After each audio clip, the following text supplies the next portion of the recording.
Welcome on in, golf fans. It's your boy Gsluke here with our round 4 live stream for this week's Wells Fargo Championship. I'm going to break down the DFS and prop betting side of things to make sure you have all the information that you need to go out there and get your Sunday exposure in. So first off, welcome into live chat. Say hi down there if you guys haven't already. We're going to check them on live chat before we hop on into this, but excited to hop into it. Should be a fun slate. We got placement points in play, some early chasers that you might want to mix in for some leverage. And then, of course, for the prop side of things, ended up being profitable today. Showdown a slight negative. That was despite some really good performers like Sepp Straka, like somebody shouted out down in live chat. But hey, we'll take it. Looks like a few guys down there had a massive day. So maybe not what I wanted, but a few of you guys were able to take advantage, and always stoked when I can profit for props. So first off, we got Chris down there in a round where scoring is likely to be tough.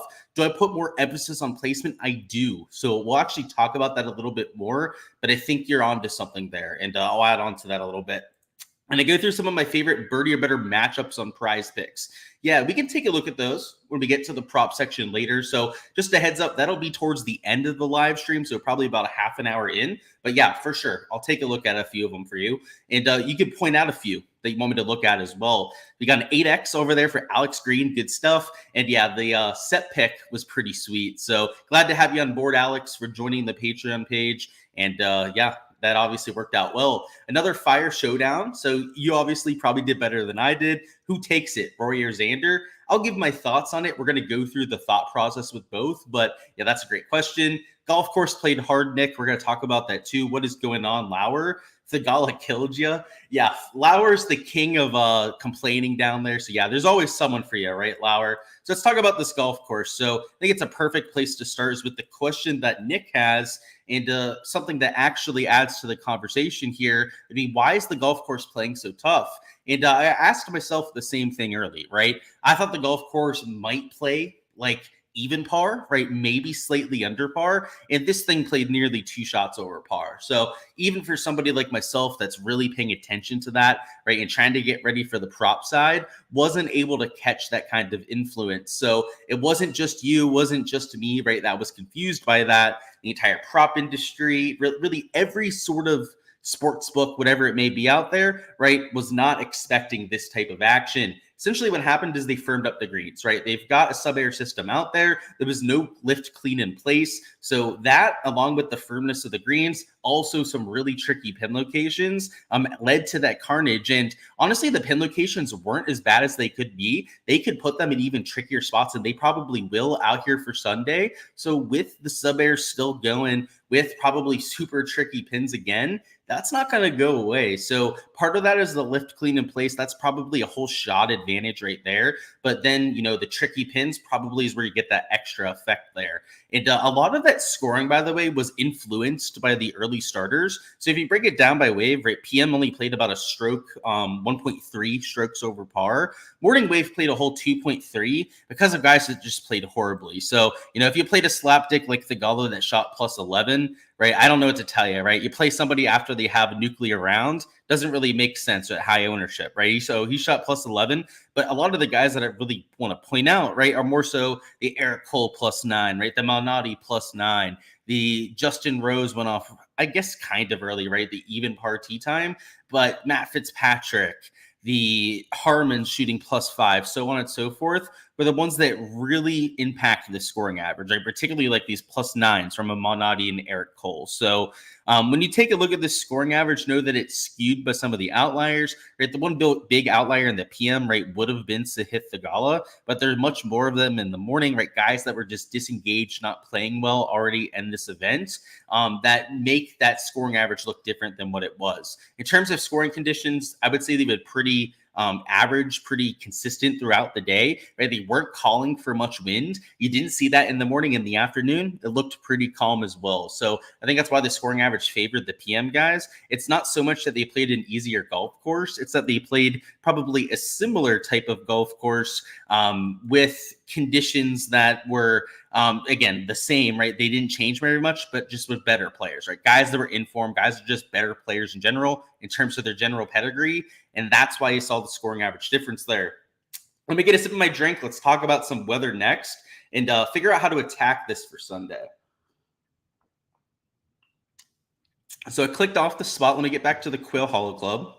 Get back to what we're looking at here. So this is the HRRR model for tomorrow. And what you'll see for Sunday is that they are calling for higher winds in the afternoon, probably more significant than the forecast than we had today. But I don't know if it's all that drastic, right? So it's nothing that's going to blow these players off the course. I don't think this thing's going to play like 3 strokes over. But compared to the 1.8 over par scoring average today and some pretty favorable pins on the par 5s, you'd have to think that's going to play the same, if not slightly harder than what we had for today. So I've had to adjust a lot of my fantasy points, right, to bump them down, anticipating that scoring change. And on top of that, right, you're still getting points out there for placement, but I've had to bump them down so much, right, with that +2 scoring average. And they're actually projecting for less fantasy points than they did for the round 3 slate. So it's quite a big change we're expecting, right? A lot of the firmness that we saw, a lot of the trickiness of the pin locations. I haven't looked at the pins yet. We didn't have that before I went live and made my projections, but you have to assume, right? Quail Hollow, signature event, right? Major championship sort of golf course, that they're going to make it pretty spicy out there for Sunday. So that's what we'll say from the weather. In terms of conditions, I would say that if you can get a late morning starter, right, somebody that's starting at like 9 a.m., that might be the point where you can get ideal conditions. Because if you're going off then, it'll be warm by then, right, 61, 68 degrees by the time you get to 10. You're also going to have relatively low winds for most of your round. In the PM, I don't think conditions are that bad where you're going to be getting a big advantage. But keep in mind, right, when we go back to the scoring average again, you're going to see the same kind of effect, right? You're going to see the guys that are going off early playing to a quote unquote harder golf course. And it won't necessarily be because conditions are harder earlier, but more so because those guys are just not having a week, right? They're way out of contention. Normally they'd be cut, right? If this wasn't a no cut event. And that's why the scoring average gets weighed down so much. So you're going to see that same kind of thing happen. But if you're looking for chasers, right? And we're going to have guys at top, right? We're going to have some chalky guys because it's a Sunday showdown slate and we have placement points. The guys to take for chasers for leverage, though, might be the guy starting at like 9-10, right? If you can find somebody that has upside for birdies, that's going off early, that's low owned, maybe worth a shot or two out there for your large field GPP lineup. So if there's any sort of way to leverage the weather, I think that's it. Right, maybe some of those guys for leverage, because outside of that, there's no sort of edge, right? You're going to have to play guys that are going in this higher wind section, right? Guys that are teeing off around noon or even later are pretty much unavoidable out there for your lineup. So that's what I'll say about the weather. Not much to say other than this scoring average that was 1.8 shots over par is probably going to be in that same ballpark, if not slightly worse out there for Sunday. Let me go ahead, share my screen, bring up our projections, and we'll talk through some of my favorite plays for tomorrow and all of your questions when it comes to DFS. So we're going to go through this rather quickly. I don't want this live stream to take as long as we had for rounds 2 or 3. So a little bit less yapping and more just information this time. But let's catch up on it, see what's going on. Let's see what's going on, why I win. You're thinking Thagala is a must play for round 4. I don't know about that. I'll take a look at his stats. I'm sure horrible with the +11 round, but you might be right. Hey, for a low-owned play, he would fit that kind of mold. Do you think that they make it easier? I have no idea what they're going to do. I would imagine that they're okay with it playing hard. Like, this happens at other golf courses, right? And they don't make it easier, but sometimes they do that, right? Sometimes they cave in, they do water the greens. We'll know early, right? We'll know pretty much as soon as the first group gets through 1 or 2 holes what they've done, and we can react then, at least from the prop side. Now for DFS, lock has already happened, so it's going to be more of an unknown there. But for props, I'll be trying to track that tomorrow. Who's somebody that is going to keep grinding after a bad round or a bounce back candidate? I'll give you an option as we go through this, but I have a few that we actually have as highlighted plays. No Crown and Coke. This is actually water right here. So at least not yet, Nick. Yeah, it's just water right now. You had a good showdown. Cheers to that. You love to hear it. And you played Rory and left a bunch of money on the table, which is bold. I like it. And you said you should have went Sep like I had suggested, which is okay, right? You're not always going to take every suggestion. Not everyone's always going to be great. Which self-admittedly is definitely true. So, hey, I'm glad that you hit it's 4x, right? Going out there with that ROI, we'll take it for sure. Yeah, we're gonna talk about that. Let me simmer on that. We had a similar question with the bounce back. I'll give you guys an answer here at some point. I remember. Smash the like button, boys. Cheers to that. Smash the like button if you guys haven't already. Phil says you're probably gonna go Tom Kim. I am too. We'll talk about it. What's going on, Philly? Welcome on in. Am I planning on just matching the field with Rory and Xander? Yeah, we'll talk about that. That'll be something that I start off with here, so we'll definitely talk through it. How about that Hooper performance? How's it going? I played him in my big single entry, so I haven't been watching the UFC. I want to watch at least the tail end of the fights here, so that's why I want to keep this relatively short. But that's sweet. Hey, if he went off, that's good. You want to know about the greens before lock? Yeah, me too, dude. If we had an on-course reporter that was paid by the PGA Tour that could relay that to bettors, which I'm sure plenty of people would volunteer before, right? If they want to hire me to do that, it doesn't have to be some crazy salary. I would do that for the tour. Like, come on, let's make it happen. So there are plenty of people that they could do it with too. Like, come on. Phil says you're thinking going 3 to 4 pivots. That's probably taking it too far. 1 to 2, maybe 3 is fine. Michael says, do we need both Xander and Rory? Well, let's just talk through it. So you guys probably see, and I'm playing both up there. You definitely don't need both of them, right? So I'm going to have lineups that are playing both these up top. In fact, I'm playing some bottom end 6K guys just to make lineups like that work. But I think going one or the other is probably the most optimal choice. In fact, like if you went out there and ran Sims, I haven't done that yet. I'm probably going to do that tonight at some point. I have some extra time here. Just playing video games. I'll do it on my side laptop. Put together some sort of simulation. And I want to see like how many times each sort of build would succeed, right? Whether it's one or the other, right? Whether it's taking both players or none, right, of those top 2 players. I'm going to see which of those builds is more optimal than what it's going to be used, right? So that's a pretty simple thing to go out there and calculate. I'll probably do it for 1,000 runs. I'll see where it comes in later. But as of right now, I plan on having lineups with both of them, with at least one of the 2, and then probably none that are fading the top end of the board, right? I'm going to have one of these 2 in every single lineup. I could see the utility and just starting in the 9K range and being super balanced about it. But with one of these top 2 guys almost for sure winning, I can't see both of them just completely sucking, right? Making 1-2 birdies, right? Like one of these guys is probably going to make 3-4. If you get 3-4 and those placement points, which are worth like 2 birdies, a little bit over 2 birdies, that means a whole lot, right, out there for DFS. So I'm going to play at least one of them in every single lineup. The matter is just whether I'm going to take both of them, right, and truly punt down there in the 6K range. What I really like doing is starting with one of these 2 and then dropping down to the players like Cam Young or JT. So we'll talk about some guys that are maybe casual ownership, right? I'd say like pretty average there, like 11, maybe 12%. Like I have there with JT and Cam Young. So they're not true pivots, right? They're not sub 10 percenters like you can get on some players, but they're at a reasonable ownership where if you take them in 30, 35%, you're getting really solid leverage to the field right there. So let's first off talk through these 2, talk about you'd want to play each player.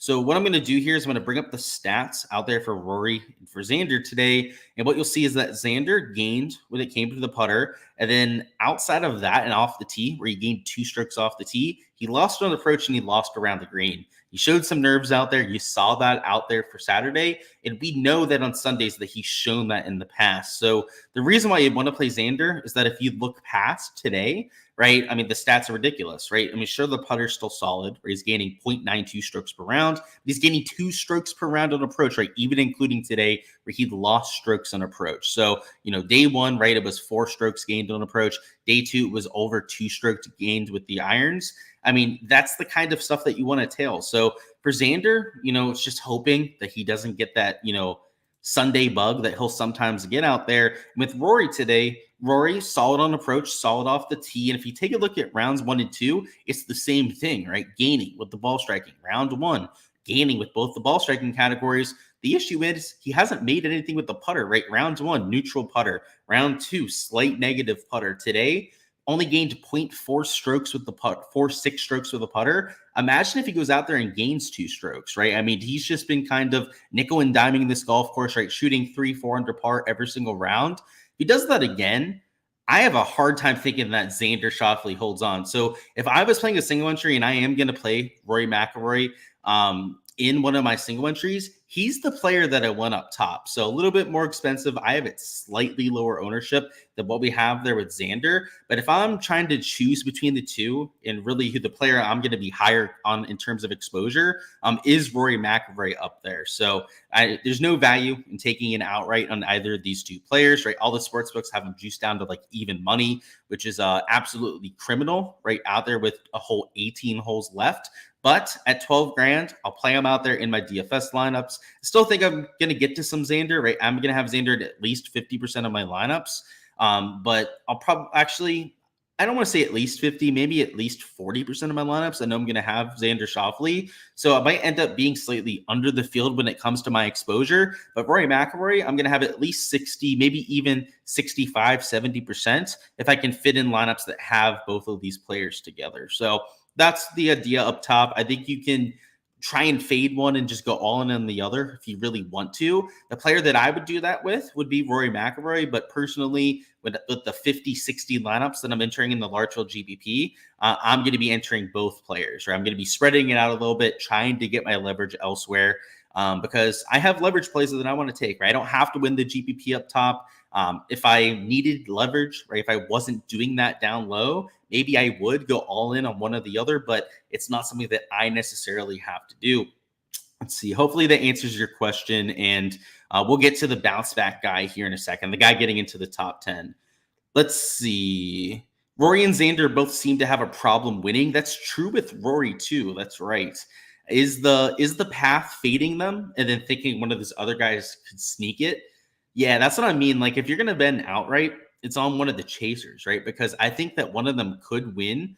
Now, hoping that Straka Day, right, guys that have been sketchy themselves when it comes to the form, go out there and shoot something like 5-6 under is also really tough to believe. So I think that one of the two is going to play decent, right? Decent would be like 3-4 under par. If they do that, they win this thing, right? You're not going to come back from that many strokes back, right, on somebody shooting 3 under. But if both shoot over par or both shoot like even or 1 under, then it's all open. So it'll be fun to watch. But I do think that one plays well. I think that one shoots 2, 3, maybe 4 under and puts it out, right? If they do that, it's over. And I don't think that both of them are going to. I think that, my double lineups, right, taking Rory and Xander, I'm not even sure I'm going to get to those, because the more I think about it, I can't see both of them going super low. It'd be great. It'd be a great duel down the stretch. That just seems like a little bit of a pipe dream, though. All right, let's talk through some leverage plays. So these guys at -1, -2, right, they're still getting some ownership.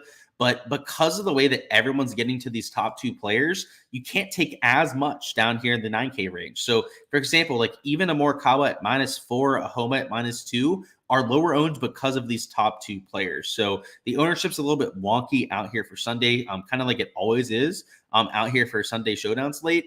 The placement points, right, people flocking to the same sort of players just kind of distributes the ownership a little bit differently than what we're used to seeing. So down here, guys that are around 10, maybe 12%, you can take in 25, 30% and get that leverage. So I'm mixing them in as second man in. If you use them as a second man in, it's pretty expensive, right? It's 12K, maybe slightly below 12K. And then up here at like $9,200, it's tough to really make that work with salary. So you definitely have to punt in the 6K range to make these lineups work, and sometimes even twice to go out here and take somebody in the 9K range. A little bit more realistic is starting with the 8K player as a second man in. So maybe that would be a Corey Connors at -1. I also have him at sub 10% ownership, or even a Jason Day, who, I know we mentioned potential chasers, right? These sort of players, they shoot 3-4 under par. They're going to get the placement points for the top 5, which are, pretty solid out there for 3, 4, even 5, right? Get pretty solid placement point boost.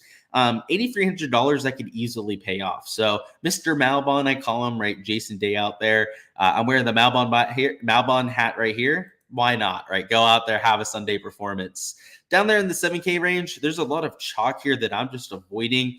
I guess the chalkiest player that I'm really getting to would be a Sam Burns at 15.6%. Now, he's at $7,900. He's -4, so he's pretty close, right, to some of those top-end placement points. And what I like about Sam Burns is, of course, the course fit, really good comp course history out there with Sam, and can make a lot of birdies. So I played him today. It worked out well. I have him for my main slate stuff. It's worked out pretty decently for that. And 15.6%, like, sure, there's some ownership there. It's also not terrible, right? 30%, you get your leverage, is something that I'll do. Will Zalatoris, $7,900 too. He's +1, so more of a leverage play right at 9.5%. But we're getting a subs 8K, right? Will Zalatoris, and also a sub 10%, well, Will Zalatoris. So play him in 25% of your lineups, and that's 2.5x X leverage right there. Down here in the 7Ks, I've got Taylor Moore -1.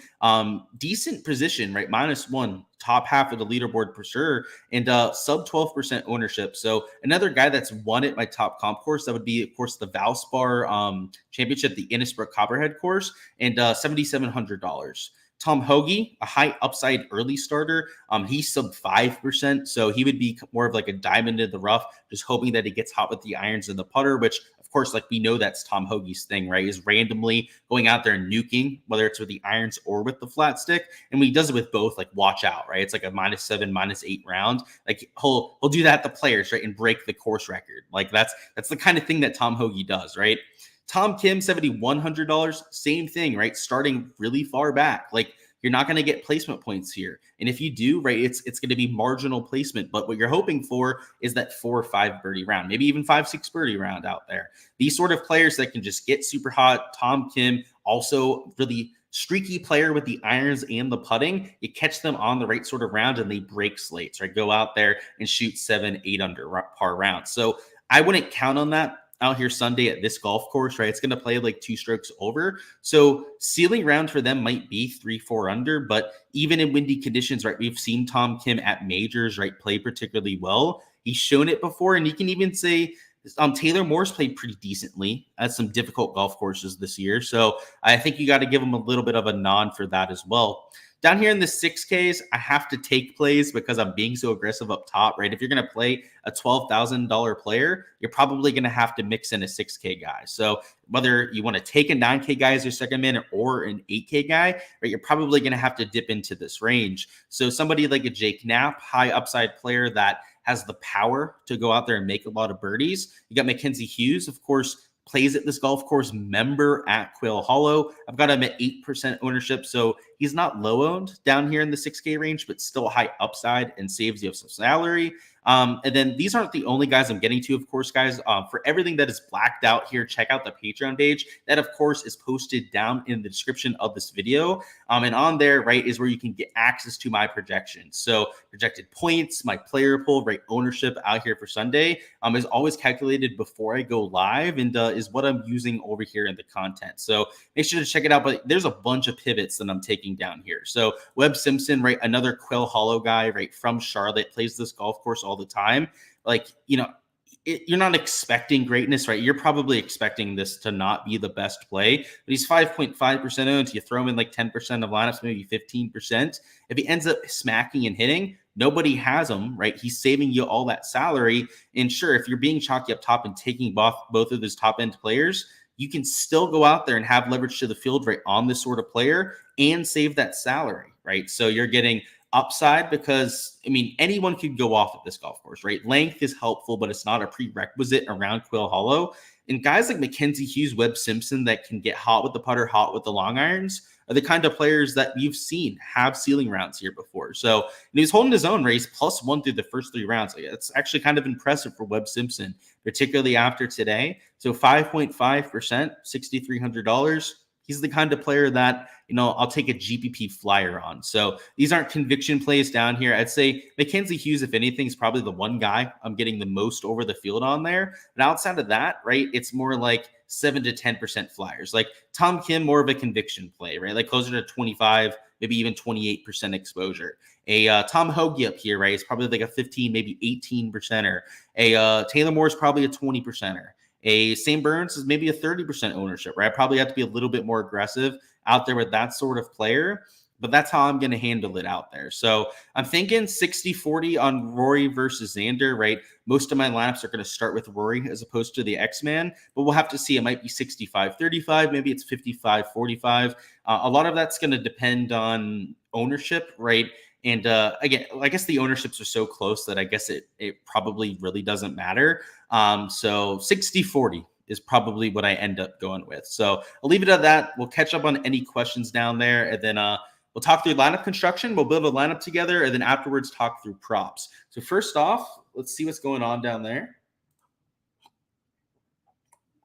Is it possible for Xander and Rory not to be optimal? Well, I would say the person that finishes in second, if they shoot like -1, -2, and finish in second, might not be optimal, right? So I think that the guy who finishes in first, right, assuming that they're making at least 3 birdies, you're probably going to have them, right? And the reason for that is that winning GPPs, you don't usually have to have the perfect lineup. So you're likely going to see one of those 2 guys, especially the one that wins, in the GPP winning lineup. Now, there's still going to be pop plays that go off, score like 50, maybe 60 fantasy points, which would be the nuts performance right out here in that kind of slate. I think even like 45, 50 fantasy points would be really good out there for Sunday. Those kind of guys are way more important than Xander and somebody like Rory, but I think you're probably going to have one of the 2. The question is whether you're going to need both, right? And honestly, I'm siding towards you probably don't need both, but you probably want at least one of the 2. Are you saying like neither? Yeah, like there it's possible for sure, but highly unlikely, because like the actual optimal lineup might not have those 2, but the one that wins the GPPs, I can almost assure you will. There's a slim to no chance that, like, unless Wyndham Clark, for example, right, were to shoot -6 out there tomorrow, something crazy, that would be the only way really for that to go some other direction, which is possible. Everything is possible, but likely is a different story, is exactly right. So, okay, let me go ahead, bring up Draftkings, and let's build a lineup together. So what I'm going to go through more so here is the thought process, which is kind of straightforward, right? We're going to be taking some chalk up top. Majority of my lineups are going to be starting with a Rory McIlroy, and then we got to think where we want to start our lineup, right? If we're going to be aggressive and take maybe a JT as our second man in, well, that pops us the whole way down at $7,200. So it's a little aggressive. I don't think you have to be as aggressive with your second man in, but just know that a lot more people are going to start in the 8K range. So if you decide to pop down here and take, like, let's say a Rory and then a Noren, maybe a Jason Day, right? Especially as a second man in, this combination is going to be relatively popular. So that's why I wanted to point out guys like a Cam Young or a JT. I'm going to go ahead and pop Cam Young into this lineup, because if you decide to be slightly more aggressive about it, you do get slightly lower ownership. And you may say like, oh, but Corey Connors, for example, right, 8K range, $8,700 is like 9% ownership. I've got Cam Young at like 12%. Like, he actually has a higher ownership number, but in principle, in terms of actual combinations, less lineups, right, are going to be as aggressive with their salary when starting with Rory.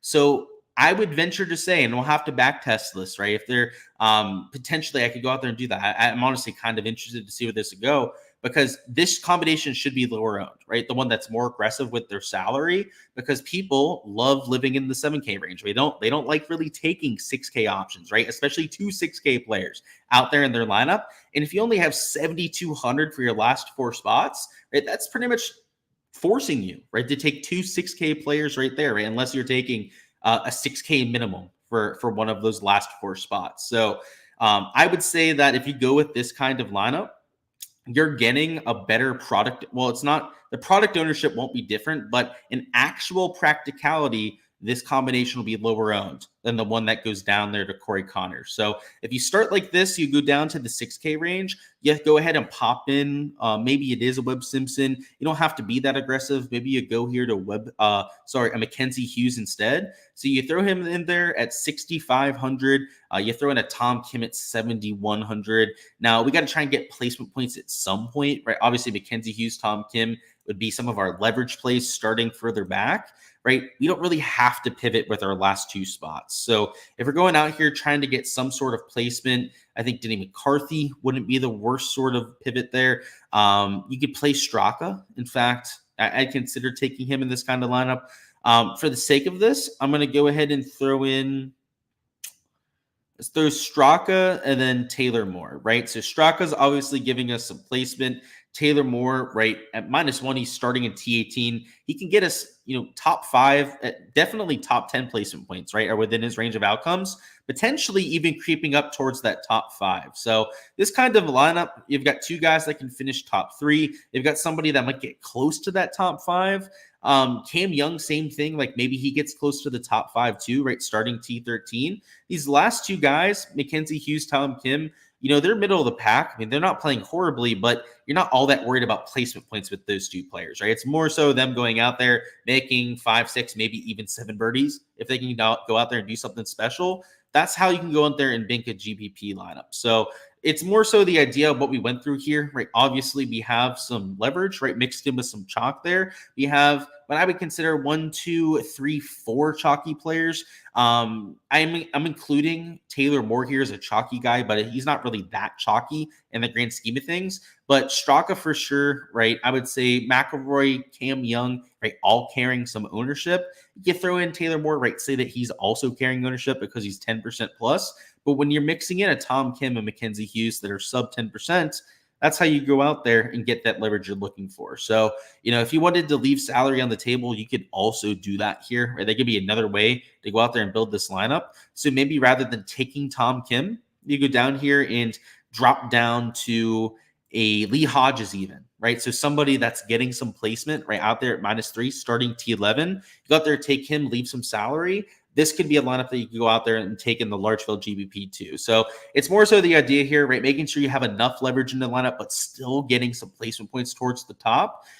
This is how I would build for GPPs. Now, in large field single entries, I would probably start with Rory, and I would go down to the 8K range, right? I would try to be a little bit more balanced about it, just because I don't love the 6K out there for like my single entries. So I would probably go down to like a Corey Connors here. I might even go the whole way down to like Jason Day as my second man in. And then you can see that puts you at 7,400, which is a little bit more reasonable. So you can still take like a Hughes. You could still go up here and take like a somebody up here in the top end of the 6s as a little bit of salary savings, but you don't have to dip down quite as far down into the 6K range. So for single entries, I would say I'd be a little bit more balanced about it, right? Maybe not be as aggressive down in the 6s, but for large field GPPs, like, I mean, you see it every single slate, right? That random guy that goes off in the 6K range is oftentimes the way to go out there and save the salary that you need to take that double spend up. So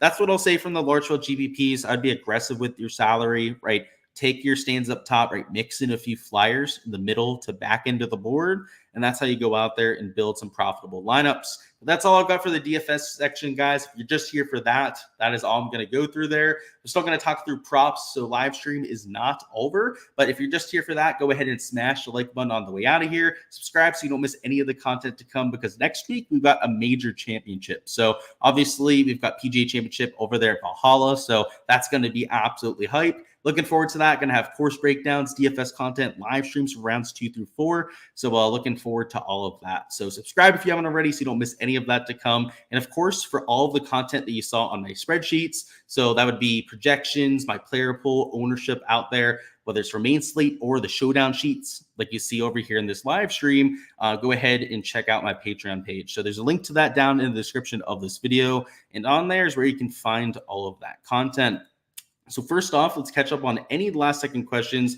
And if not, we're going to talk through props. So somebody asked about Rory. Yeah, he's my favorite up top. I think he probably wins this event. So it looks like we're good on questions. Let's go ahead and talk through props. So I've got to go ahead and I have the average screenshot on here, but I've got to get it onto my Internet Explorer. So just 1 second while I do so. And then we'll go through the averages. We'll circle back to the weather for just a second for anyone that's just joining us. And then we'll get this thing rocking and figure out some prop slips, because I haven't entered anything yet. Haven't been able to, because we've been cooking away with some of this stuff. But let's see. I think this is yeah, there it is. Those are the averages. And then I haven't looked at the boards yet. They didn't have them up on Underdog or Prize Picks yet. But I'm assuming that we've yapped enough that we can get those up by then. So let's see. Let's screen share. Let me get a sip of water, and let's get this thing rocking. Alrighty, so prop averages from today. Stroke average way over par. We already touched on that. Birdie average went way down, right? Only 2.97. So went down almost an entire birdie. Bogey average went up almost an entire birdie, actually a little bit over a birdie compared to what we had for round two. So 4.37 per round. Fairway average was 9.1, so actually went up compared to the first few days. And then your green average went down over an entire green. So it went from about 10.9 down to 9.16, which for a lot of my exposure for props was just completely detrimental. So I had a lot of overs on greens on guys at like 11, 11 and a half, which was crazy, right? Considering the conditions, right? I thought it would be like a 10 and a half, maybe 10.75 fair green and regulation average.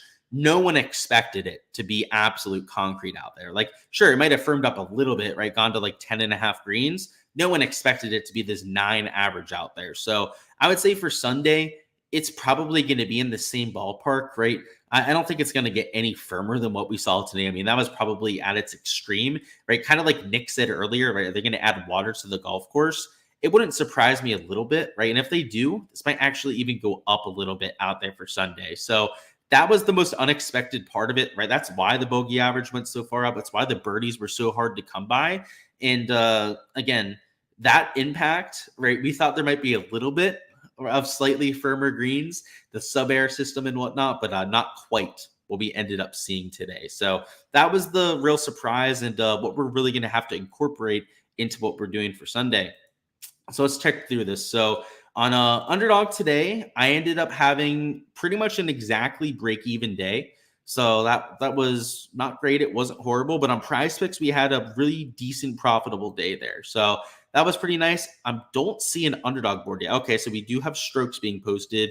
Let's see if Prize Picks. So Prize Picks is at least on the board with birdies. So we have strokes over here and then birdies on Prize Picks. So I guess let's first off talk about expected averages, and then we can look at each board and do that. So in terms of expected averages, I mentioned the weather before. Let's circle back to that again for people that are just popping in. Weather looks a little bit windier than what we had for today. So if you thought today was pretty difficult, right? Sunday pins are usually even harder. And what we have for moving day and the winds look slightly nastier than what we had for Saturday as well. So what I want to take a look at now is whether they posted pin locations. So let me go ahead and refresh. Doesn't look like they've posted them quite yet, but I can almost assure you, right, that it's something that you see almost every week out there on tour is the Sunday pins are even harder. So in terms of a scoring average, I think 2 over par would be it for the field, right? So probably like 73 strokes. But for the guys starting later on, right, it only played like 1.3 over par this afternoon. I think it might play like 1.5 over par, right? So, right, it's going to be maybe a 0.2 shot difference overall, but that same difference to the PM wave. So going from only 1.3 over to maybe an entire stroke and a half over par. So just know that your guys in contention, right, the guys in better form aren't going to play to that full 73 average, right? For them, probably closer to something like 72 and a half would be something that you'd be willing to project them for. So just keep that in mind, right? Again, a lot of these stroke stuff or a lot of the strokes averages, right, are impacted by the outliers going off early. So when we're taking a look at the prop board, we kind of have to account for that in our projections. In terms of a birdie average, right, today was about 2.97. I would expect it to be around that same number. So probably about 3 per round. The bogey average, probably close to 4.25 per round. So maybe I'm being even a little lenient with those. Maybe we should put the bogey average at like 4.4, right, with the harder pins. Maybe the birdie average should only be like 2.95. But at that point, we're kind of nitpicking, right? So you get the idea, right? I think it'll be slightly harder than what we had for today, but the exact numbers, are really anyone's guess. There's a lot of variance there. If I had to put like, air bars on them, like air bars of like 0.2, 0.3 for each category that you have there. In terms of fairways hit, greens hit, I think the fairways hit number will kind of depend on hole number 8. So hole 8 was a layup for a lot of players today. That's why the fairways hit were a little bit higher out there for today's action. So a lot of play kind of depends on the tee box. Also, I guess the pin location that they choose. But it'll be either between like 8.6, like you had for the first few days, or maybe close to 9, if it's a similar situation to today. And then this green regulation average, I would think is going to be pretty close to this 9 number. But if they do add water to the greens, maybe it's higher than that, right? 9.5, 10. If they don't add water, maybe it's only like 8 points something, right? High eights, right? A little bit lower than 9 per round. That is within the range of outcomes out there too. So there's obviously some variance there, right? A lot of it depends on whether they add water to the golf course. But based on today, right, this is what we saw. And out there for Sunday, I would expect it to be this, if not slightly harder. That being said, let's take a look at this. So we've got strokes lines that look pretty similar to what we got for today. So Morikawa's a little bit higher. He's actually 0.5 over par.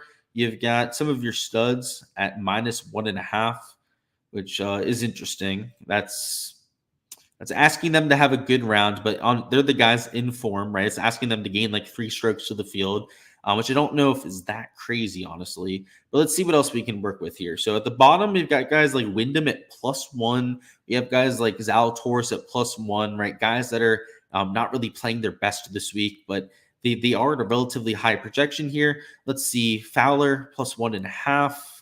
A lot of guys at +1, a lot of guys at +1.5, it seems. So if I think the scoring average for the guys in form, and I think this is a good way to look at it, guys, right? Scoring average for the field might be +2, but the guys that are actually playing well, right? I think it'll play to like a +1.5 average, right? That's 72.5 strokes.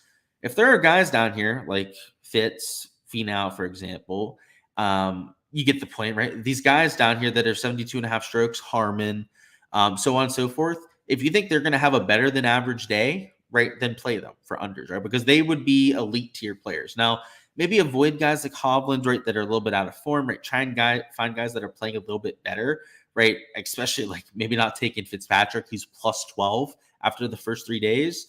But that's essentially an average day for most of your guys out there. So somebody that's there at 69.5 strokes, right? Obviously, if I think the scoring average is going to be like 72.5, right? That's 3 strokes better than the average, right? So for them to cover that line, they'd have to gain 3.5 strokes to the field. And if you're going to win a golf tournament, right? Normally you gain like 16 to 18 strokes out there to the field over 4 rounds.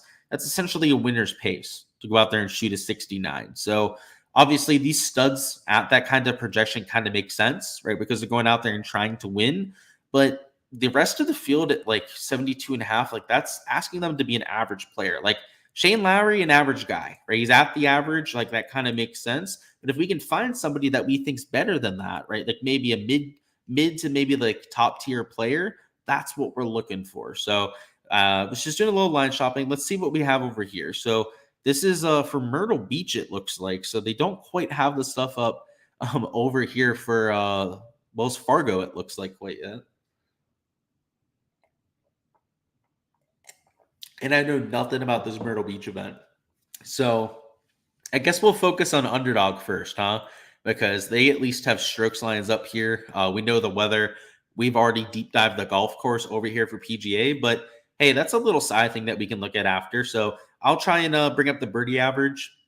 Take a look at that over there from Myrtle Beach, and we can take a look at a little weather forecast too. It's not that crazy, so we'll do this over here with PGA first. Pick 6, yeah, we'll definitely incorporate that too. I've got you.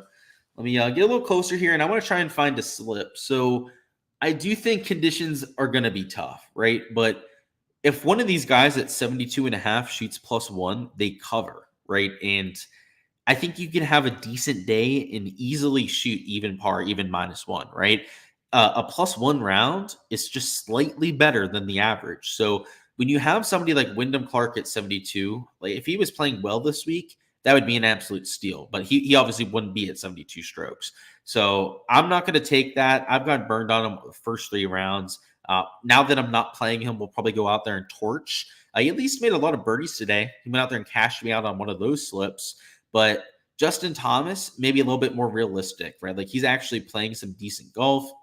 I'd probably avoid like a Cantlay, but like a Homa at 72, like count me in on that. Like these sort of players, especially the ones that they're not that out of form, like I'll take them. Like 72.5, a lot of these guys are slappies.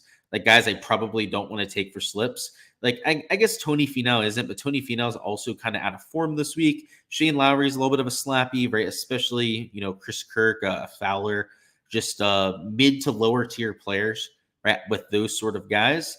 Corey Connors at 72.5 is more of a conversation, right? Would be more of a fair projection. But then you have guys here like Matt Fitzpatrick that, I'm not expecting to care very much tomorrow. So I'm not sure if we have a great board right now without the other categories to go out there and truly find a lot of fades. But I do think we're going to have some unders that we can take. So let me get a sip of water here and let's figure out what we're going to do. Ideally, I want to see what they do with birdies. I want to see where they have bogeys, all that kind of stuff, because taking these 3 for unders on strokes, or even just taking 2 of them, right, is only going to net us a 2.76x. So, I like a few props here. Maybe we do just take these 2 for unders. The payout's not terrible, right, for that kind of combination. But I guess we went live so early tonight that we're not going to have the entire board to work with. So let's at least refresh this. Let's take a look at pick 6. I think that's a good way that we can kind of bide our time here until maybe we get more props over there on Underdog. Pick 6 is usually really quick with it. So if they've got a board up, that'll be a good way to kind of spend the next 5, maybe 10 minutes. So yeah, they've got a board. So this is beautiful. We'll spend our time here, maybe go over 2 slips, maybe even 3 of them real quick over here on this side. And by then, probably have more props to work with. So let's start with this. So in terms of birdies or better, they've got some guys at 4.5, which is really aggressive, especially after seeing how conditions were today. So I know Sungjae really held up his own today, went out there, torched the golf course pretty well. 4.5 birdies, way too high, right? Like, especially if you take a look at his 2024 stats. Outside of this week, maybe the week before, he's been really sketchy. So, from a 50-50 format, right, I think he's going under the 60-65% of the time. So let's go out there, take that. And that's before I ran my projections. A lot of times, again, I run the sims. I look at my projections, range of outcomes, figure out where he's going to stand. I'll get the exact number later, but it's in that range. I can tell you right now. He projects for like maybe a birdie more than the field, and that would be at the very most, and that would be 4 birdies. But more realistically, because I know the stats aren't that great on Sungjae, like a half a birdie higher than the field, which is still pretty good, right? Especially with his form this week, right? That's why he's getting that kind of bump. But that would be 3.5 birdies, right? And he's at 4.5, right? That's why I know for a fact that his under rate is just extremely juiced. Let's take that. A lot of guys at 3.5, I think, is a pretty decent number, especially for like your top tier players. Now, if you're a slappy, especially somebody that has a pretty low give a fuck factor out there for Sunday, this is probably where you could take some unders at 3.5. So I guess what I'm going to try and look for here are guys that have just completely ejected. So a Sahith Thagala would make sense, but he's also a pretty talented guy, right? So I more so want players that are not going to give a shit or not going to give a fuck, that are slapdicks, that kind of just suck to begin with. So if we're going to find fades here, which you're going to have to mix in for these pick 6 slips, like a Matt Fitzpatrick, right? He's got some talent, but a Poston would be great to fade. A Rose, I think I saw Rose on there too. He would be perfect for a fade on this. Like, these are the kind of players that, if we're going to get a birdie average of like 3 per round, I think that's pretty reasonable for Sunday.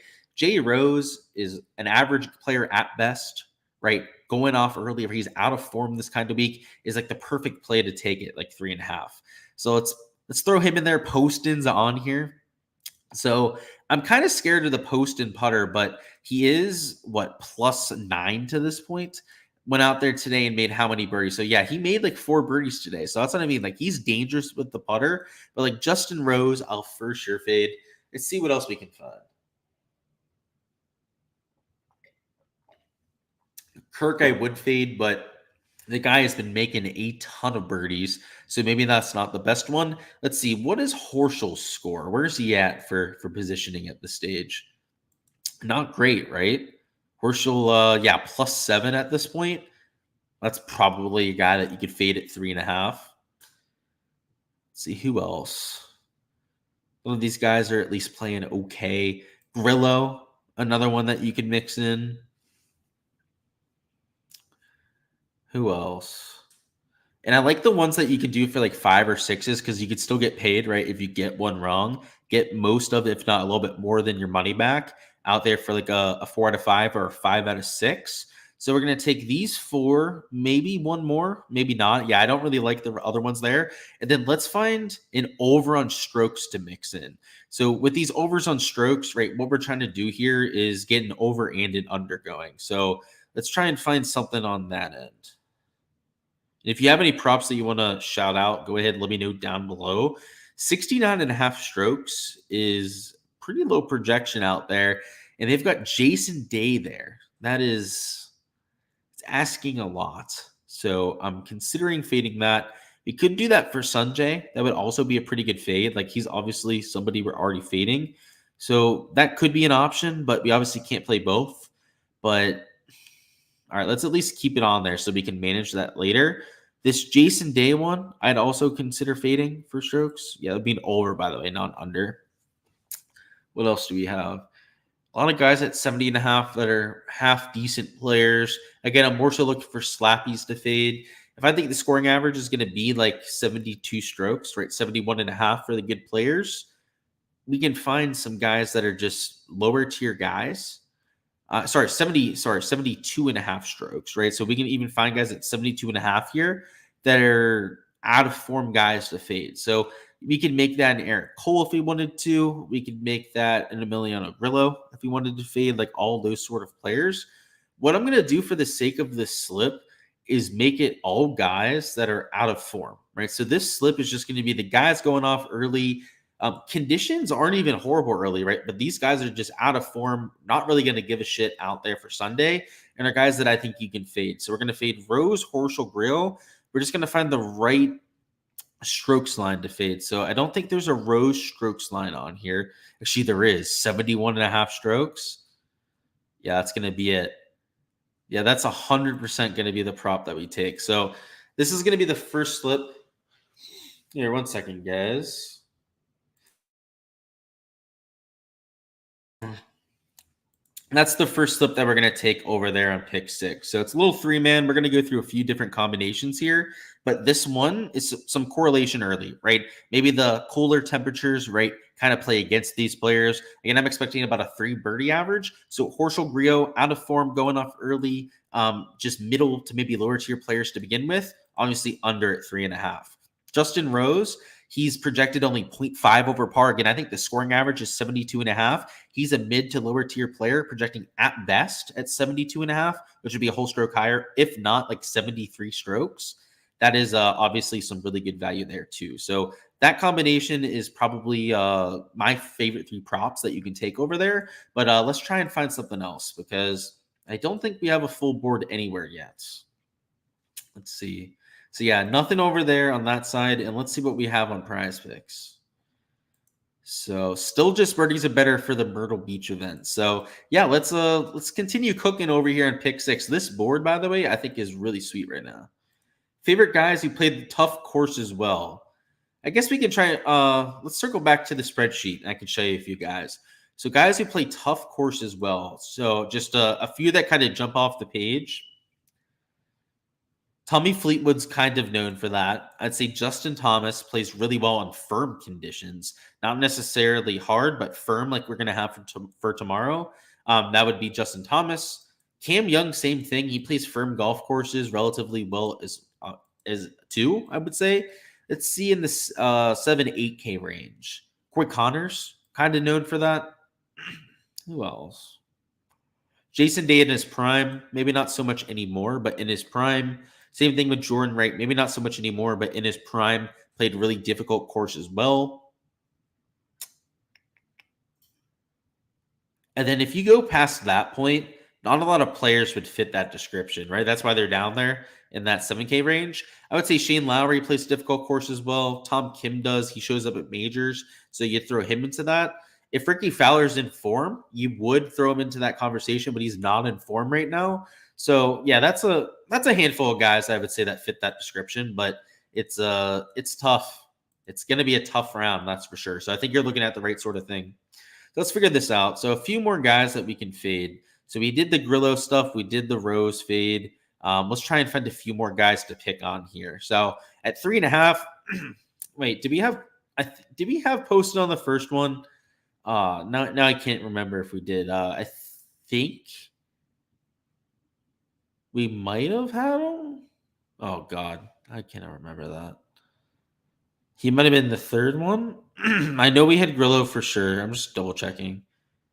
Yeah, he probably he was the one we faded. We need to find something for strokes that makes sense because when I got surprised when I saw Rose there at 71.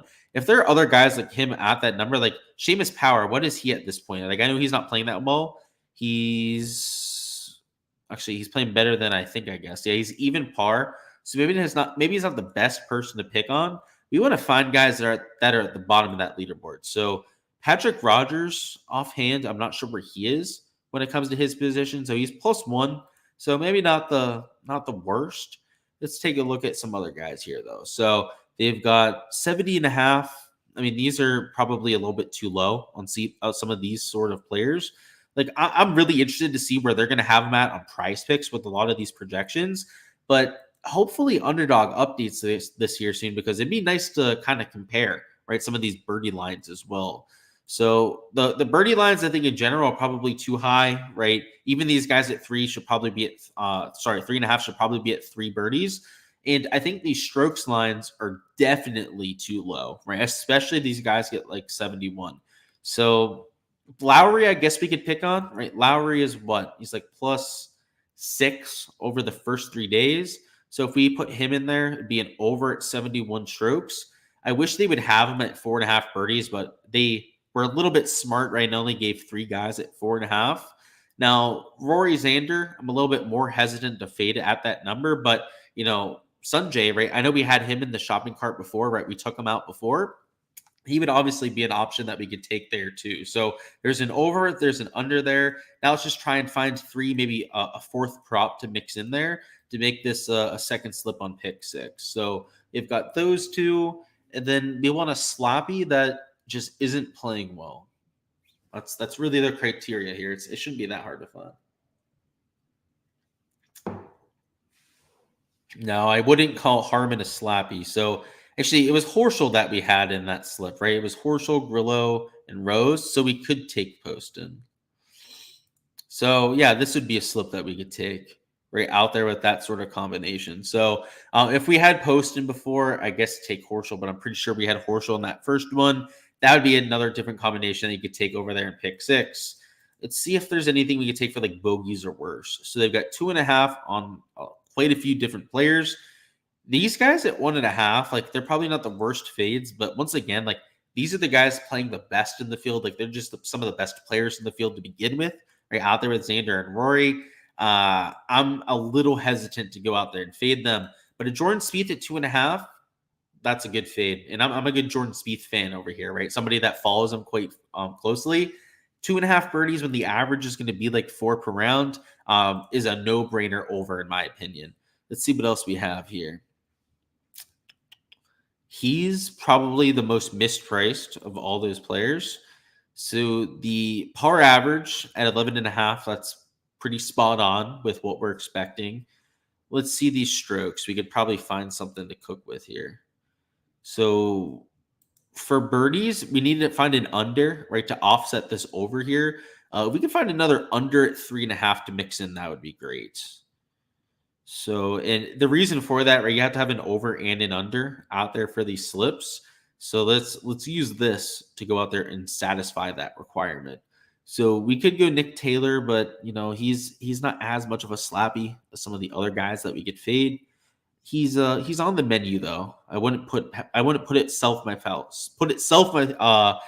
past myself to go out there and like take that, right? Like he's fadeable. Same thing with Lucas Glover. He's fadeable. A Harris English is fadeable himself too, right? Guys, I'm considering taking at this point. Benny Ann, Akshay Bhatia, maybe not, right? Form's kind of there, right? They're high birdie percentage players here in 2024.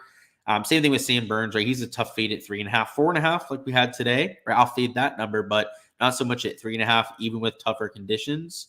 So let's circle back to those other guys. So like Harris English isn't playing poorly. And I also just like him in general this week, so maybe avoid that. But Lucas Glover, where's he at? He's like even par, right? He's like playing decently. Let's see. So Lucas Glover, yeah, he's +1. He's T29. I have to imagine when we get a prize picks board and we can compare that he's likely to be at something like 72.5 strokes, like probably pretty close to the average that we had for today. Is imagine where they're going to put him. And if we could take him over here on pick 6 for an under on birdies, right, it would be under the average. His strokes line, what is he? Is he 72.5? He's 71.5, right? So if we wanted to, we could take this over, and I think it's a full stroke discrepancy, but we probably should find some sort of under over here. So if it's not Lucas Glover, maybe it is. Who's the other one we were looking at over here? Let's see. Where's he at? Not Norn, not Power. Actually, Power could be one. Power's definitely a solid under, like we said before. I'm trying to find. Fowler could be one. English, like I'm saying, like I don't know why I want to avoid him. I guess it's a gut feeling, but he would be a solid option for a third slip to take here. So I'll make this a third slip, right? We have to take somebody for an under. Harris English is an average player at best in this field, right? Like I have a soft spot for him because I think he fits this golf course. But at the same time, the birdie average is going to be about 3 per round. So somebody like him is definitely leaning towards the under. So it satisfies the over-under requirement that we need for slip number 3. And then on top of that, we've got Lucas Glover. That's at least a stroke discrepancy compared to where I have him out there for Sunday. And then Jordan Spieth is at least a bogey too low over here on that site. If we wanted to make another slip, again, I'm kind of just stalling, hoping that they post a board at some point, which they posted strokes. You'd think at some stage they'd post at least birdie props or something. But let's see what we've got going on over here. Still only Myrtle Beach props. So, okay. Well, in terms of props over here on Underdog, right, I'm only going to be able to stall so long on this. We've gone over a bunch of slips for pick 6. These are the main 2 that are sticking out to me. So let me see if DraftKings has anything up at this stage. I'm going to bring up the DraftKings odds.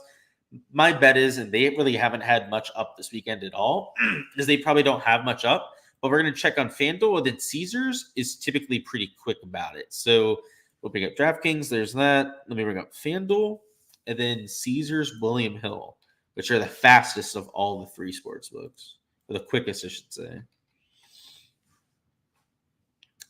If you have any questions about a specific prop or how to attack the slate in general from the prop side, let me know. If there's anything for DFS, you can throw that down in the chat as well. Now is the time for that, because we're going to hop on out of here rather quickly. So here's the Caesars board. They do have some round score stuff up. So this will give us a good comparison to what we have on Underdog right now. So Tommy Fleetwood's 71.5, right? And he's juiced a little bit under. A Max Homa is at 71.5, like you saw there. And he was juiced pretty decently under there. Let's see. Day is juiced over.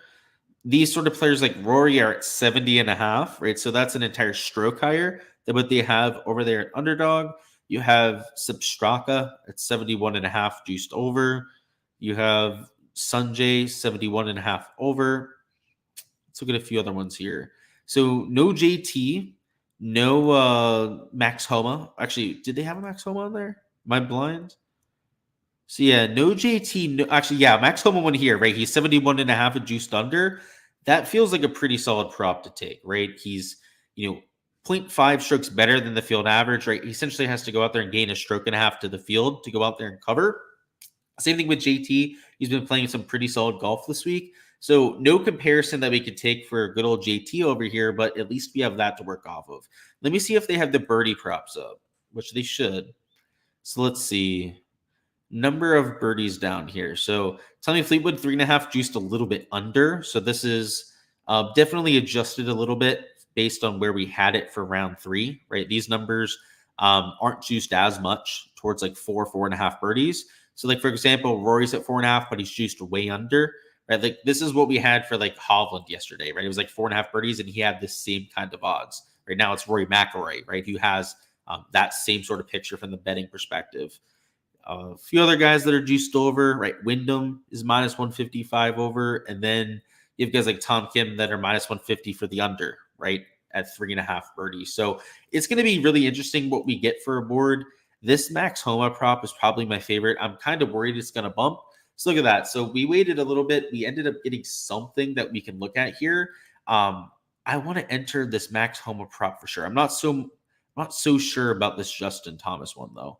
So three birdies for Fitz, Harmon, Saw hits at 3, but juiced over. We've got Chris Kirk on the board. Same thing with Lowry, Fowler at 3.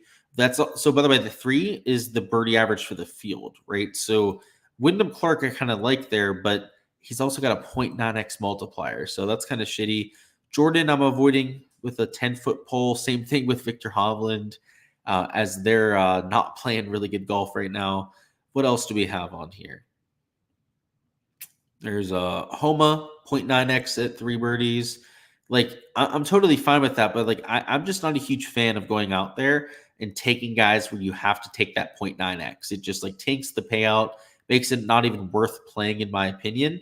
So what I think I like the most here would be something like this. And I think this is the slip that I'm gonna go with here and enter for right now. So I'm thinking that the sports books, like other sports books like DraftKings, FanDuel, right, when we get the boards posted. So over here in FanDuel, they don't have the stuff posted yet. So I was gonna bring that up to compare to, but we don't have it quite yet. I think they're gonna post him at 70.5 strokes and probably juiced way under. If they post him at 69.5 strokes, I think he's gonna be juiced pretty decently over. So I'm gonna go for the slight Xander choke on Sunday. So I hate to say it, like from a 50-50 perspective, I think that's more likely than not, right? That he shoots something like -1 or worse.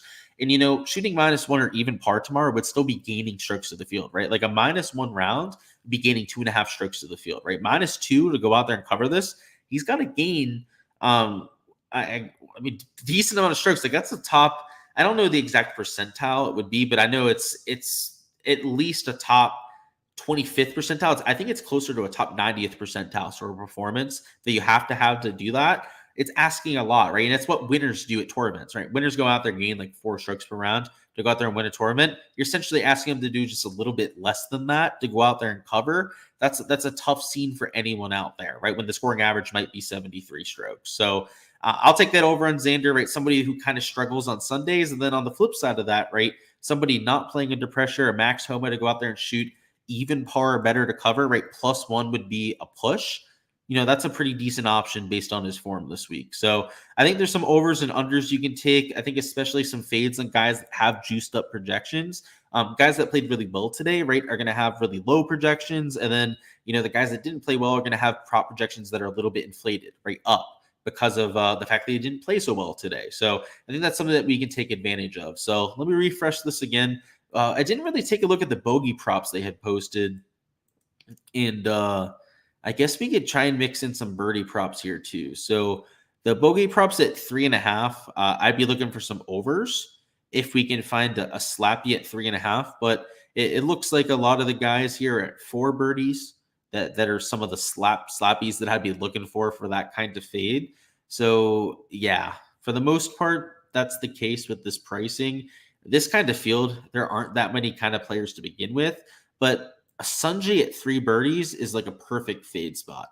That is for sure something I'm going to consider. In fact, with Xander, 2 birdies would have been a totally decent fade to take too. So I'm going to take Sanjay as one of the fades that I'm mixing in. And then, the bogey average, right, will probably be like 4 per round, right? So if he hits 3, right, pushes, right, that would still be a better than average day, right?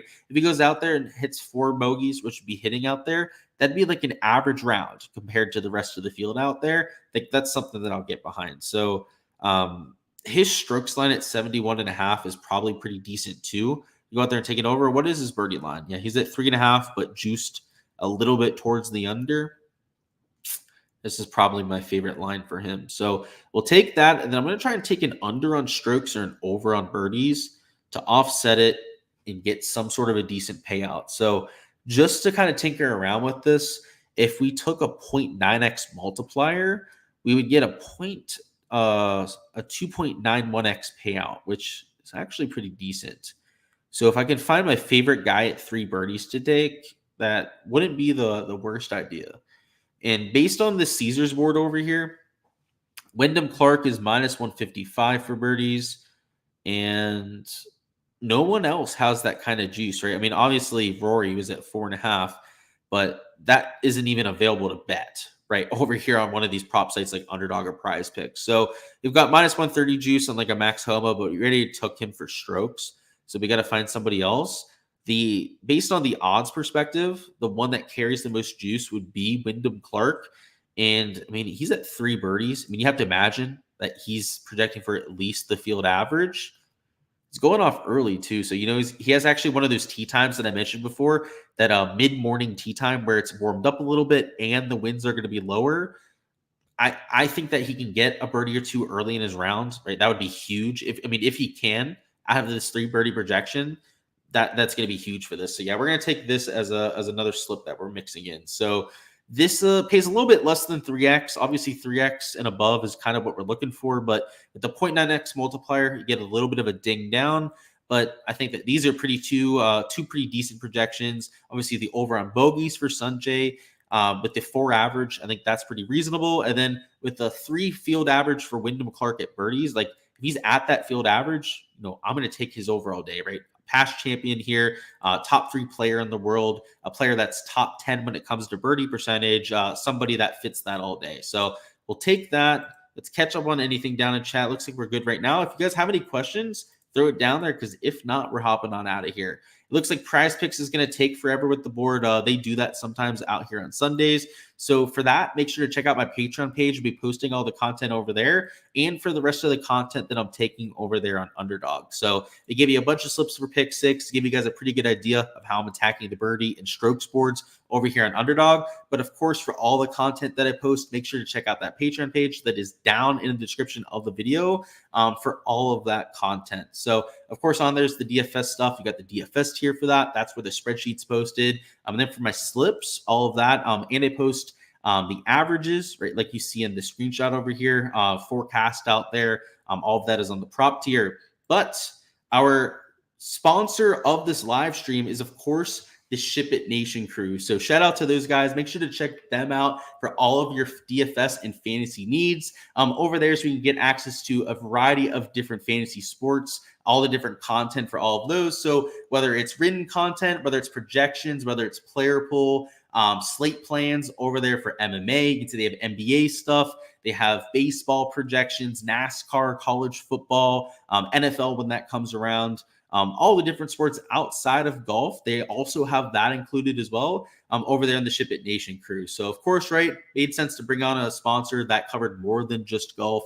I cover some golf, I cover some NFL, but all those other sports that you see listed are things that aren't really my expertise. So when I want to go out there and play NBA DFS right now, right, I use the Ship It Nation Cruise projections, right? They have proven winners there for every single sport, right? Guys that are actually winning GPPs, which is the difference compared to a lot of other tout sites, right? A lot of other websites you see out there will be run by people that are just, doing it as hobbyists, right? Aren't going out there and actually grinding out ROI. That's the difference with the Ship It Nation crew. So I like how selective they are about that. It's the reason why I love partnering with the crew over there, and use them for my projections. So for tonight, I'm using them for MMA, watching a lot of that.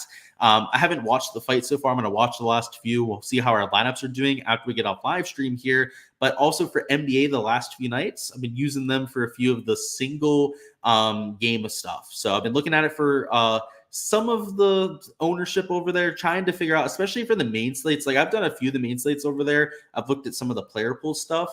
I haven't been as in tune to some of the minutes loads, like fantasy points per minutes, right? That's really easy to find, bring in from databases. What I'm more so worried about, right, is usage, workload, right? Whether there's any injuries that we have to worry about. They've been huge for all of that. So they don't just give you the numbers. They don't just give you a spreadsheet and tell you to go with it. And they give you a lot of supportive content with it, which is why I think they're such a good source. So check them out. Use code Luke15 for a discount off any membership. And they, of course, are the sponsor here. The last thing I wanted to go through was a little look over on Hard Rock Bets. So let me go ahead and bring that up real quick before we cut this off. And again, if there's any questions, now's the time for it, because we're hopping on out of here after we go through some of the Hard Rock stuff. So the other day, we didn't have anything up on Hard Rock, but ideally, I'd like to look at some matchups. And they're real lazy about it. They've been they've been way slower with the board than they should be. And all we have at this stage, it looks like, is the winner board. So I guess I'll go through the outright odds, talk through what I would do if I was looking for an outright bet. I know Nick mentioned before potentially taking somebody as a chaser. If you're going to eye anyone at this stage, right, you don't bet one of these guys at even money. It's somebody like a Sanjay at 20-1, like a Sep at 40-1. The only two I'd even consider outside of that would maybe be Jason Day at 150 or Morikawa at 250.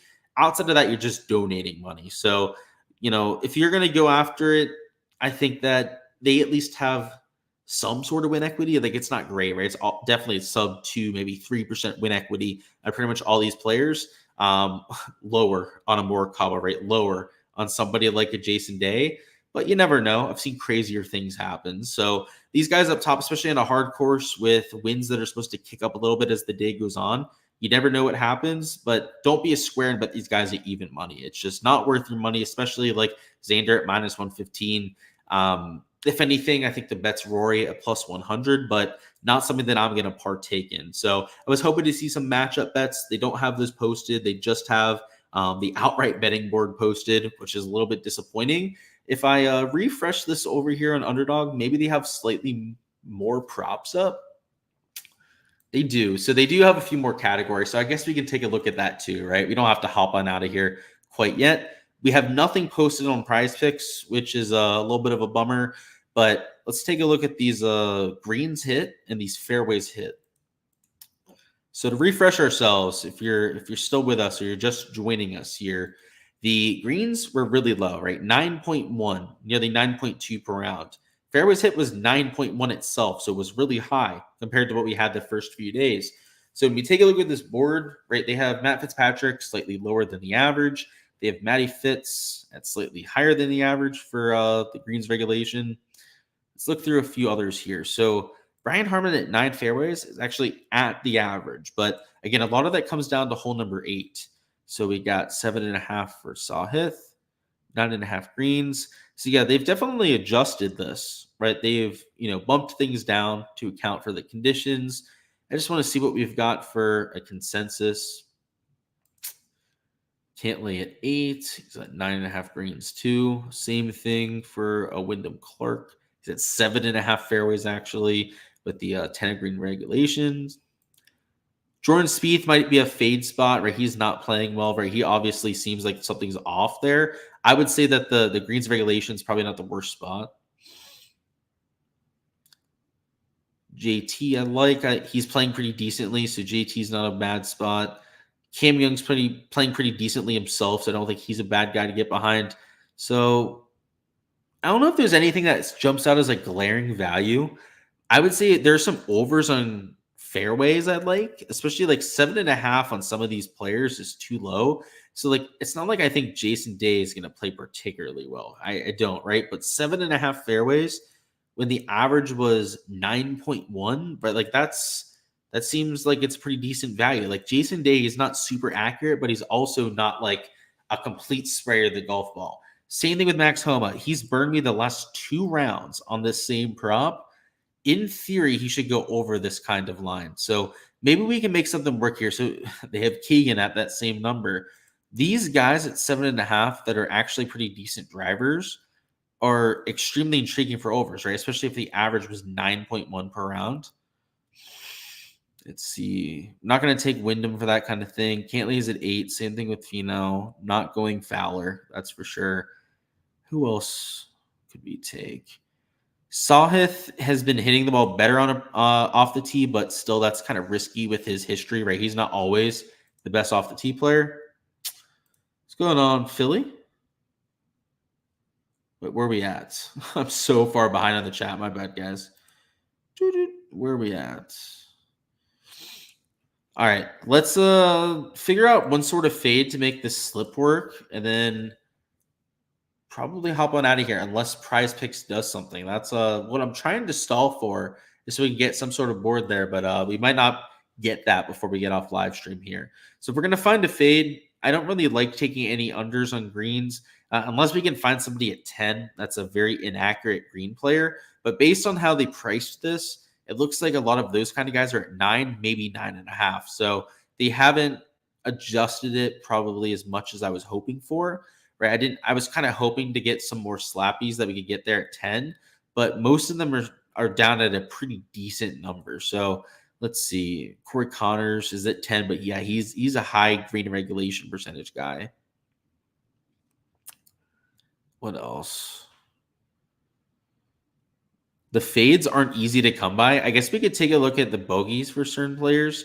Like, I know we got 3 on some GM. Like, that's something that I can get behind. I mentioned the 2 bogeys out there with Xander. You could say the same thing about Rory. That's I don't know. I like the one for Xander more than the one we had for Rory, but you could say a lot of the same things with that kind of argument. If we're going to go through this and find the fade, 3 bogeys for a player that's maybe in sketchy form is really what I'm looking for. And, I hate to pick on my boy Jordan Spieth, but, he's kind of the guy that we'd look for that, right? But he's at 4 bogeys. Don't love that kind of projection, but let's see what he has for strokes now. I'm assuming that got bet down or maybe just taken off the board. So taken off the board for now. I'm wondering which way that's going to go ahead and bump. If we're going to fade him, I'm trying to find the best way to do this. So 3 birdies probably just has too much push equity. 4 bogeys. If he was at 3, I would 100% fade that. So I guess we're going to have to find a better spot for that because he's at 4, which I think is a little bit more fair. If you can find somebody at 3 bogeys specifically, I'd feel a lot better about it. So let's see. So they have Corey Connors is at 4 himself too. So wow. There's not as many of that 3 number like we had with Sanjay as what I was hoping for, I guess. So Sam Burns, he can get a little bit erratic with it. So he's the kind of guy that, I'd project for closer to the field average when it comes to bogeys. So we could take that, and I don't want to play all 3 of these. So I want to do a little bit of side research with us on here to figure out the best option out of those 3. So let's go ahead and bring up pjtour.com. Let's go through the averages for this year in terms of hitting fairways and figure out the guy that is the best for this. So we're also going to look at averages for this week, right, in terms of hitting fairways. But let's get a driving accuracy percentage brought up. And we're at least going to take 1 out, if not 2 out, and make it a little 2-man slip. So here's the driving accuracy percentage. So in terms of stats from this year, I know Jason Day is actually doing probably better than a lot of people think. So Jason Day is number 46 on tour, so he ranks very well in that category. Homa, I don't think ranks as well, but let me check that. So Max Homa ranks number 70. It's not terrible; it's above average. So if the average is 9.1, right, you should be at least at like 8.5. Jason Day, right, should be at least at 9 fairways, right? So that's at least a fairway and a half discrepancy, in my opinion. Homa, probably a little bit less, but still, right, respectable in that category. And then Keegan's the last one, right? So Keegan Bradley is number 63. So again, pretty decent himself. So if we're just going to make this a 2-man slip, which would be a little bit more conservative, I guess, which I guess we're going to do for the sake of this. We're just going to take this for a little bit over 3x. So it's going to be an over on Jason Day fairways. He projects for like 9 per round. And then Sam Burns for an over at 3 bogeys. So we're going to mix that in, take that for a combination.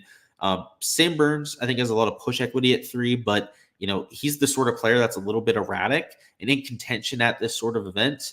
I think he projects for about 3.5, maybe 3.7 bogeys per round. I'll have to run my projections, see exactly where he lies. But based on the average of about 4, maybe 4.2 per round, like we had for today, right? Just to circle back to that, right? Bogey average was actually 4.37, right? So nearly 4.4 per round. Sam Burns could make 3 bogeys, right? And that would be a well better than average day, right? And even if it gets to 4, right, would be a little bit better than average day, which for him, right, a little bit of an erratic player would be a pretty good round, right, to have an average day. That would hit for us, right, out there at 4 bogeys. So I think it's a pretty decent spot, especially with some tough Sunday pins. But speaking of, I'm going to see if they posted those, because I believe they did. Yeah, they did. Look at this. So pin locations on the par 5s. That's what I want to look at. 7, par 5, tucked over there near the water, and a front pin. You do have a bowl over there. So the bowl is about center of the green. Also, middle to the left. There's a bull going to the right side. So in theory, you could get it close, but it's going to take a really good shot. Hole 10 is a middle left pin. That's a long par 5. That is not anything crazy, but it's also not like a super easy pin location. If we're being honest, let's go look at hole 14 is the drivable par 4. That's a super inviting one, right? Front pin location on a drivable par 4 makes me think that they might even move up the tee box there. So that looks like you're going to see a lot of birdies at 14. 15 is another par 5. It's there on the front left. That also looks like an easier pin location. So the par 5s, the squirrable holes, let's look at hole 8 too. Hole 8 is like a borderline drivable hole. So 8 is in this middle left. If they make that hole a little shorter, like maybe they move up the tee box a little bit, that hole is going to be very gettable, right? In that bunker, you can access that back left pin. If you miss to the short left, like a lot of people do with their drives, you have plenty of room to get your chip up near that pin location. I would say that you're going to see some birdies out there. I actually think that the birdie average might go up a little bit, right? So when we, consider our exposure, right? We obviously had an over on birdies that we were mixing in some unders on strokes, also some overs on bogeys. I do think you're going to see some birdies. So I think the birdie average, right, though it was only about 3 per round, I think that's going to go up a little bit. I think it's going to be like 3.1, maybe 3.2 per round, right? So I think you're going to see a little bit of a difference there, even with higher wins. But I still think you're going to see some bogeys because what I see on this pin sheet over here, and I'm going to have to go through the slopes and, confirm everything. But 1 is already like a 500-yard par 4, and it's a back pin, right? Hole 2 is a pretty difficult long par 4, back pin, 3 back pin, long par 4. 4 is a par 3. It's a little bit shorter. So, that one maybe not so bad, but these long brutes of holes do not look like they're cupcakes. Like 6 is a long par 3, and it's over a bunker. So there's like no chance to get close there, right? Unless you take on the bunker and try and land it just in front of the pin, which no one's going to do. Hole 7's tucked near the water. Hole 8, we already mentioned, that's a pretty easy one on that drivable par 4. But outside of that, there's some pretty tough pin locations here. Like 18's, infamously difficult. 17's a real tricky one there in the back left, especially if they play it to the back tee box. 16 in the back right, like that's a little bit tricky too, but that's a 540-yard hole, and that's a par 4, right? They play there at hole 16. There's going to be spots to move up the leaderboard, like I said, like 14's like the perfect example of that. But like 13, long par 3, like that's a super tough hole too. So there's going to be a lot of bogeys. I think at least 4 bogeys per round. And the birdie average, I think, is going to go slightly up, but it's still going to be sub 3.25. So it's a good thing that we have these pins to look at. We have more of a board on Underdog, right? Went over a bunch of exposure there. For my takes on Prize Picks, though, which, they haven't posted anything, make sure to check that on Patreon, like I said. That is all I've got for the live stream, guys. That is all we're going to go through here, all we could go through, right, with Prize Picks not posting. But I appreciate the support here on the channel as usual. Smash the like button if you guys are here on the live. If you guys are watching this on replay, go ahead and smash the like button too. Go ahead and comment down below you've got as your top scorer out there for Sunday. If you can go out there and get the top fantasy scorer, you go out there and win a free month on my Patreon. So I'll have to double check the fantasy scoring from today, see if anyone won from yesterday. I wasn't able to do that before we went live. The same thing applies out there for Sunday's round. If you go out there, get that top score, you go out there and win a free month of that Patreon. And once somebody's taken, that player is gone. So towards the end of the live stream, go out there, get your player in there if you're still watching here. And if you're watching this a replay, you can go out there and enter as well. Just make sure somebody in the live chat didn't steal that player from you, and you'll be good to go out there for Sunday. But that's all I've got. Like I said before, appreciate you guys down in the live chat. Best of luck with your exposure out there for Sunday. And I'll see you guys for all the content out there at the PGA Championship.